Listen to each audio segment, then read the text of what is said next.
morning to you, Yemi. Good morning, Samson. Well, really nice to be back here. And, that takes us to the field of education. And that sector is one area that has received what some people would call some attention recently. And since this current President Bola Ahmed Tinubu, assumed office, if there's one thing they have been able to do with stability, is the fact that no university has gone on strike. They have been able to do that, fulfilling some of the promises, like the 2009 agreement. Part of that was actually revisited, and with the promise that in futuristic time, some of these agreements will be revisited and will be worked upon.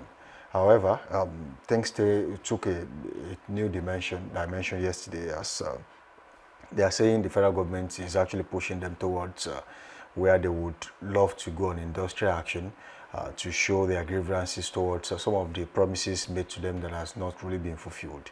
And some people will talk about the president's ability to placate, aggrieved parties, bring them back to the table, the drawing board, and say, look, well, we do not have everything you are looking for, but we have just few things.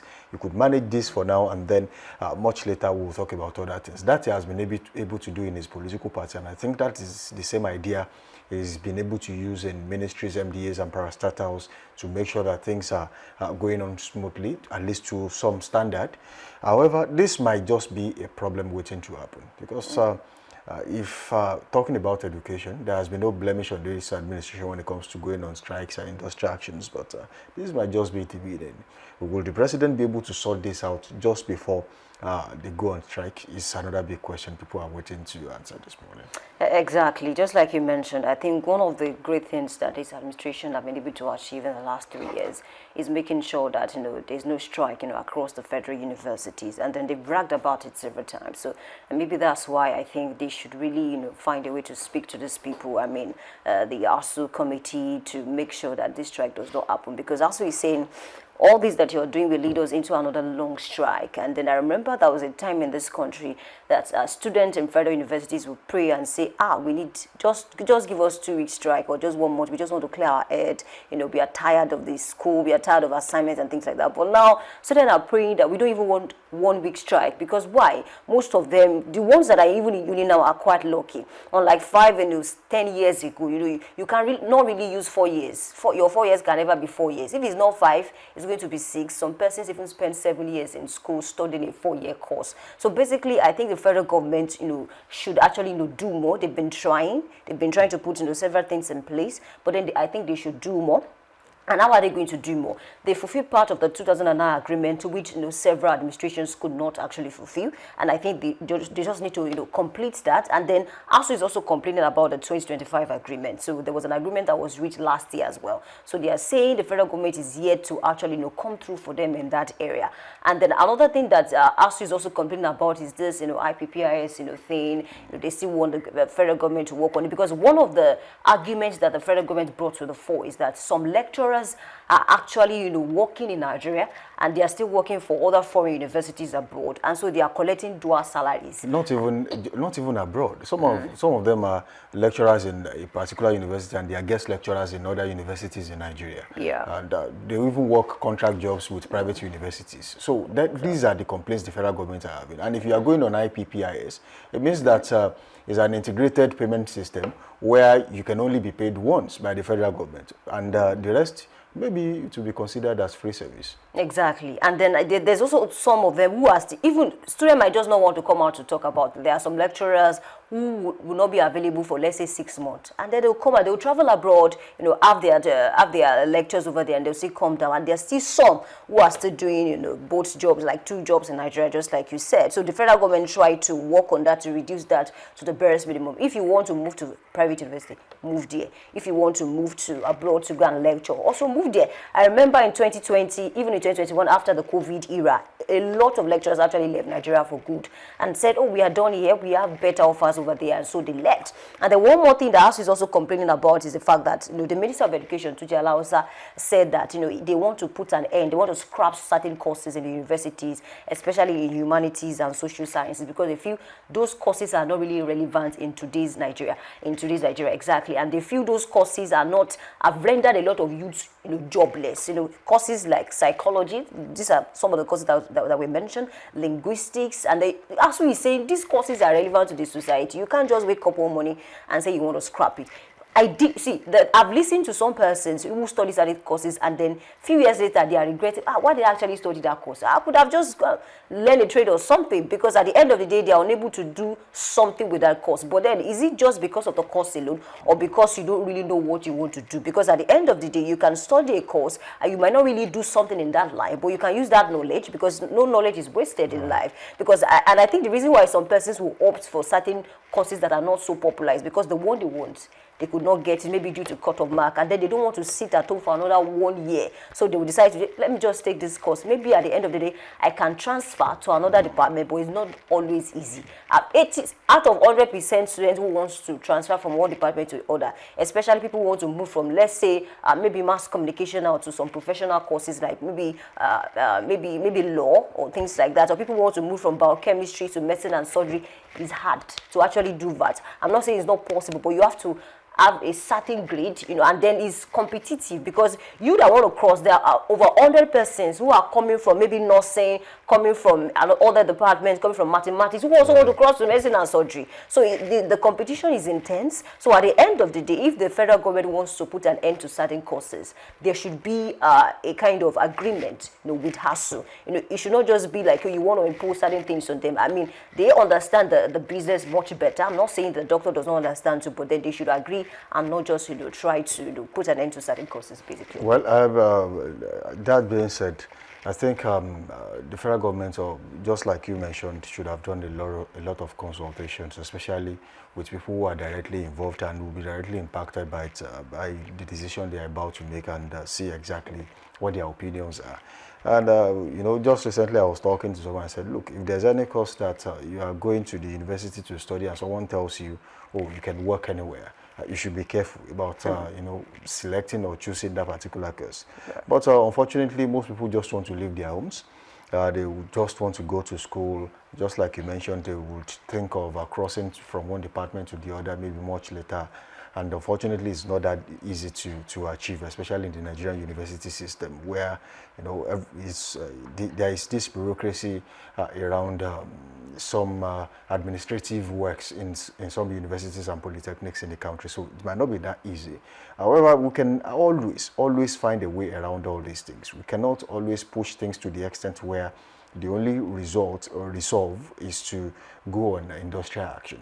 I think we should move past that stage. I'm not saying it's not a way of getting what you want from the government. I'm just saying that we have seen too much of that, and at the end of the day, when you are coming back, if you ask them questions, oh, the reason why you went on break or on strike, have you really achieved it? I mean, you might not really get a straight answer. They might just be coming back just because other promises were made to them. And you went on break because some promises were not fulfilled. You are coming back because they made you other promises. So it becomes more and more of a rhetoric. It's a cycle. We go through the same cycle almost every time. And one thing this administration has done is that they have broken that cycle for a long time, and I don't think we should go back there. Whoever the stakeholders who are in charge of all of this, Minister of Education, Special Advisor to the President on Education, and some other major stakeholders should come to this drawing board and sit with ASUU. And also, there were rumors that SANU might also, join the industrial action. These are things we should work on, that we don't push the student to the era where we are coming from. Some people went to school under duress. Some studied 5-year course for 8-7 years.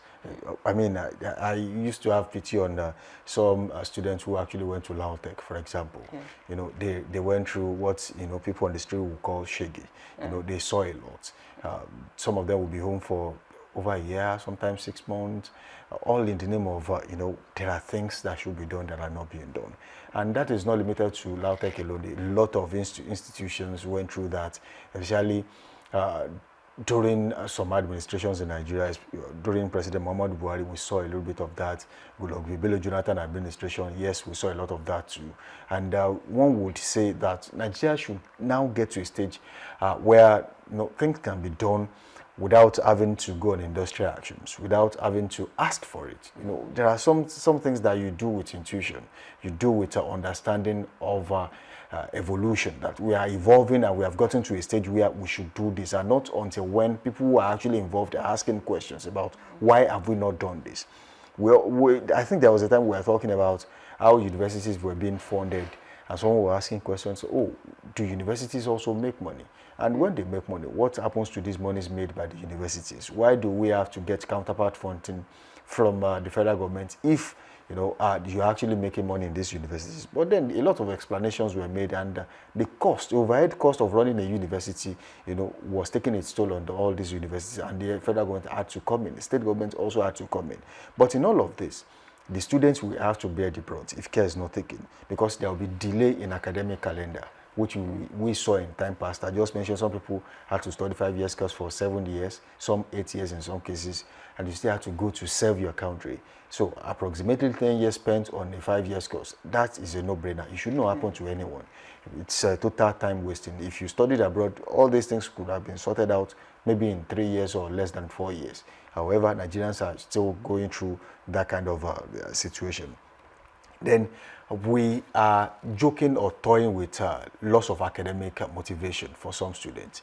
In this situation, a top student might just become average, while an average student might just become something different entirely. So if care is not taken, we are driving them towards where we will continue to complain of brain drain, whereas the education sector did not prepare them for situations that might arise in the future. And that for me is a total challenge on the education sector. It's an assault on the education sector in Nigeria, and the presidency should do something about it. In fact, there are some areas of governance that requires 100% attention of the president, okay? Because without the education sector, I don't think the country will be anywhere near development in the next 10 years. And that's something we should be investing right now to make sure that we get to the stage where we can say, oh, we have a very strong education sector.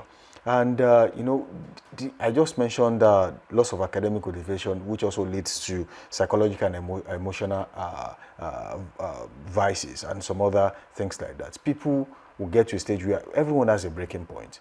And no matter how hard you want to form, no matter how strong-headed you think you are, mentally strong you think you are, I mean, there will be a point where you feel like, I can no longer do this anymore. We have seen people drop out of institutions because of strikes getting too long, and they had to go learn a trade. Some even left university. Oh, we are going to be on strike. Okay, whatever it is, just leave school, come home, start your, going back to where you were learning fashion designing or whatever. But before you know it, we experienced it some times ago, where before the strike was called off, this person graduated from where she was learning how to make cakes and the likes. And I was asking questions. What if she had invested all her life in all of this? She could have been something really big at this time. But, we cannot rule out the factor of education in anything you do, because it stands you out amongst your peers. I mean, whatever you do as a person that has gone to school and school has gone through you, just like people will say on the street, it gives you an edge. It makes you different amongst your peers. I mean, the way you communicate, the way you package your business, your education definitely will show in it. However, if you didn't even go to school, all these things can be paid for. I mean, if you can hire someone that can help you do it. And that's where someone was telling me a few years ago that, look, I did not go to school. Okay, according to him, in quote, I did not read any book. But what I have been able to do is to employ people who actually went to school to help me do my business, and that is the benefit I'm reaping today. So instead of now working for someone to get things done, why not, do it yourself? But then the education sector is not that encouraging right now, but we have seen a little bit of improvement. We just hope that in the next few years, we get better, and then, things can be done the right way. And lastly on that, when students go on industrial action, on strike, actually when schools go on strike, and then students will have to go back home, it increases the financial burden on the parents, because while you were going to school, you took pocket money.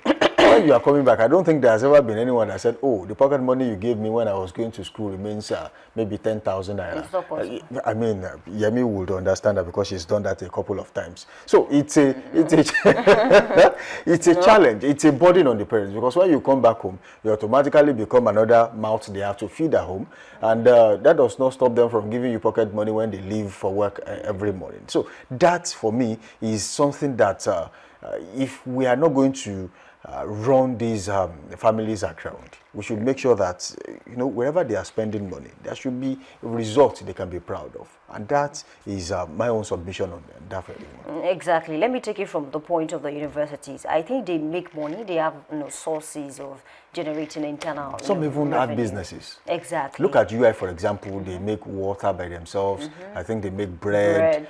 There are so many other businesses. In fact, there are halls where you can. I think that's where the bulk of the money comes from, because we have the ICC and there are other halls, especially even in the hostels now. They have halls, and then they give it to people, and then they generate money from that. And then I think I listened to one of the professors at a time, and then he was trying to explain to people, and he said what they pay for electricity alone in a year, is a lot of money. And then still, students will still complain about, okay, I think recently they even wanted to go on a strike. There was a protest, actually, and then some halls decided to go out and then protest about, lack of electricity now that they're even preparing for exams, or maybe they've even started the exams. So it tells us that, it takes a lot to run a university. But then this is my concern, because at the end of the day, even if the universities generate money, the federal government should still help in a way, because if you look at the private universities that we have in this country, owned by individuals, I don't think the student complain about electricity. That tells us that it is possible to run a university and ensure that the students enjoy electricity, the best way they can. So I think the federal government can still maybe try to help. They have been helping, because if they have not been helping, the money the universities are generating cannot really run a university. It's not possible. Yes, they are generating money, but it's not enough to run a university. You still have to pay the salaries of the lecturers and hire more people. And then I think the students are also bearing the brunt. Why do I say that? Initially, some federal universities were not paying beyond 40,000-30,000, for tuition fee, in a particular session. But then recently, I think in the last year, they had to raise the bar. Some of them are not paying over 200. As a matter of fact, some had to defer their admission because they know they cannot afford. Let me go and work first. So if I gather small money, maybe they left, maybe when they were in 200 level, they'll come back and then they'll finish introduction up. of NELFund. Exactly. So, but then how many students actually have access to NELFund, basically? Because sometimes I just hear the numbers and I'm wondering, but then some students deliberately will not even look for information. Some don't even know how they can actually access the platform and then apply for loan. So it tells us that even the student must be intentional as well. If you know you cannot afford it, why don't you, mix with people, ask questions, go on the site, you get information there and you get your loan. And then I've also seen people who say, the process of actually applying is rigorous, and then it will take a lot. I think that should be worked on as well. The federal government should make it. No, I'm not saying they should make it easy, because obviously it's about money. But then maybe it should just be exactly. Bottlenecks should be removed. Because it's not even about the federal government. It's about those who are in charge now. Because we like to blame the federal government, is central a lot. But then what about those who are in charge of this? They will be the ones to make it work at the end of the day. And then back to the issue of scrapping some courses. I think the federal government can also find a way. If they want to scrap some courses, fine. They should find a way of maybe creating some courses around tech, because the reason why some persons will not go to universities today is because the course they really want to study is not available. They want to do something around tech. Yes, we have computer science across some universities, but I think there are other courses beyond computer science that are tech related, that people who have interest in tech, because that's the reason why you see some companies now. I don't want to call them cafe now, but there are some companies now. They run those courses, and then they charge, some charge as high as 200,000, some charge as high as maybe 250 to learn some courses. You will see them around Gate, you see them around Akobo. They have that establishment, and then they allow students to come in. So if students can pay for that, if people can pay for that, even aside their tuition fee, it means they can actually afford to go for the course in a university. So beyond that, because Dr. Tuji also mentioned tech courses, because soft skills that will get you more. Let's talk about programming, talk about coding and things like that. We should have it. I know the teach it, a little bit in computer science, but not in the broad way. So if you can have those courses, stand individually, it's going to be brilliant. Many people will leave some of these courses, they will leave biochemistry and go and study. I mean, the way tech is going now in Nigeria, you can tell that it's very lucrative. So I think they should try and inculcate that into the system as well. Give people, there are people, see, if you call some persons in the UK who are even Nigerian, who were born there, they will tell you they never went to the university. Just went to college because it's expensive. It wasn't necessary. It's very, very expensive. And if you check their level of enlightenment, you understand that before you can compare somebody who did college alone in UK with somebody who has a BA in Nigeria. Sometimes when you listen to these people, you'll be asking yourself, am I really sure I have I have a degree? Because these people, their system is okay, their syllabus is okay. So sometimes it's not even necessary for you to go to the maybe university or something like that. So we should work on that. Most of them, they just went for skills. They didn't even go to the university after college, straight to just go and learn some skills. So I think we should inculcate that too. Well, taking it from where you stopped. Now talking about computer science and tech courses, I think computer science is more or less like a foundation for any tech course you want to study anywhere around the world. However, we should get to a stage where people can now do advanced courses in anything tech or computer sciences in the university, just like you mentioned. But I think one thing we should also look at is our teaching approach, our syllabuses. They should be revised somehow. I was speaking to someone recently who happens to be a road construction engineer. Raf was from the UK, and I was asking questions, and he was like, "Look, I never went to university. As soon as I was done with high school, there was no college. I just started working, and the only thing I was trying to fathom there was, how was it taught? That made him to be so sure of himself that, yes, this thing, I can do it. It means that aside from going to classes, there were practical ways of drilling these things home with their students.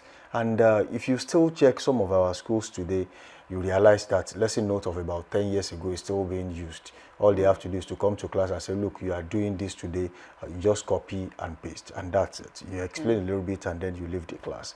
There's no way we are going to make the best of ants out of those students, because, even some teachers have not improved. The same thing you study, you have not upskilled. The same certificate you had maybe 10 years ago is still the same thing you parade today, and you are teaching students who are in the, children or students who are in the computer age. They are way smarter than you even before they left their homes. So when you say some things to them, they find it unreasonable. Some of them no longer listen in class. It takes zeal from a serious student to now do more, find more, maybe research more, to know better than what they are currently being taught in class. That is not to undermine the efforts of teachers and lecturers in the Nigerian universities and secondary schools. But what I'm saying is we can always evolve. We can do better. We can look at areas of, some teachers don't even know how to use AI till today. They don't even know that AI can simplify their jobs. But then, it is quite unfortunate that some people have even moved past the era of writing lesson notes with AI. They have already started looking for other ways to simplify education for their students and making it a lot better for them. I was talking to someone yesterday, and in a university, a lecturer that wasn't even on site was insisting that students must write something. They must still write with their hands and submit. And I was like, what happened? You are not even on site. What happens to, even if you are going to write, attach this to your mail and forward to me. I will read from there and know exactly what you score. We should get to a stage where people study online. I know people, I had about 2-3 courses I did, and of course, they are not even in Nigeria. And I applied, and I was running it online, and I got my certification. So why do we have to, it's becoming more and more of a system that has refused to change, a system that has refused to evolve. The question now is it the system or the people who run the system? Because they are two different things. If the people who run the system have failed to evolve, the system will not change. But if the system is also hindered in one way or the other, there will still be a problem. So we should look at how to make these two things work, so that the students that are passing through these secondary schools and universities will not become just average when they could be excellent. Right, so I think it's both ways, the system and of course the people, because take for instance now, some common member will go to a particular secondary school and they will tell you, oh, you take 4 courses or 4 subjects now, you take 4 classes, and you begin to wonder, how am I supposed to do this? Because the worst scenario is somebody who studied computer science and you're telling the person to come and take biology. No, the person can take, that is even still close. Maybe somebody who studied English now, you're telling the person to come and take a biology. That person obviously maybe went to art class, and then studied English in school. So you begin to wonder, how am I supposed to take this? I remember a lady was frustrated. She had to make a video and it went viral. That why are these people asking me to take a course I never even went through in secondary school, not even university? And the principal was telling her, you can take it now. You went to school, you have a degree. You're a graduate.